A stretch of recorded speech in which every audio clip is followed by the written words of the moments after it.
Magandang araw, Bagong Pilipinas. Patrolman Edwin Baris ng Police News Network. Nakisa mga membro ng Community Affairs and Development Division ng PICAG sa isinagawang job fair dito sa May Center sa Quezon City. Nagsagawa rin na angkad PICAG ng distribution of IEC materials tungkol sa RA 9262 o Violence Against Women and Their Children Act at Crime Prevention Safety Tips.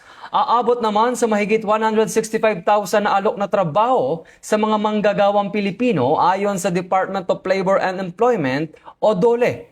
Isinagawa ang mga job fair sa iba't ibang panig ng bansa, kabilang ang mga pangunahing lungsod kung saan inaasahang dadagsa ang mga aplikante. Ayan, nagpapasalamat po ako sa sa event na to na job fair ngayong May 1 dahil katulad ko na makapaghanap po ng mga trabaho sa lalo na po yung mga fresh graduate na bibigyan po sila ng pagkakataon.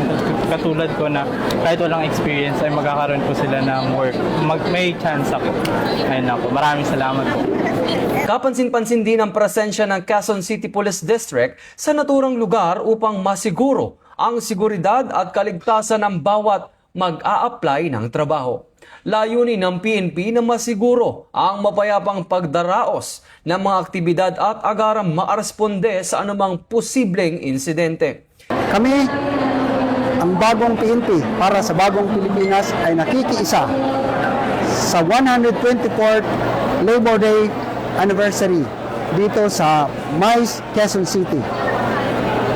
Ang PNP ay nandito upang makiisa sa mga nag-a-apply sa job fair ng DOLE dahil kami ay naniniwala na ito ay isang paraan upang masugpo ang kriminalidad. Pag may trabaho, mababa ang kriminalidad. At dito, ating naiugnay ang komunidad at ang kapulisan upang maging aktibo para sa kaunlaran ng ating bansa. Mabuhay ang Labor Day, mabuhay ang manggagawang Pilipino.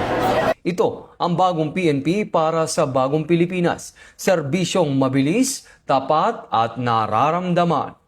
Mula dito sa May Center sa Quezon City, ako si Patrolman Edwin Baris, nagbabalita para sa Police News Network. Alagad ng batas, tagataguyod ng Balitang Pulis.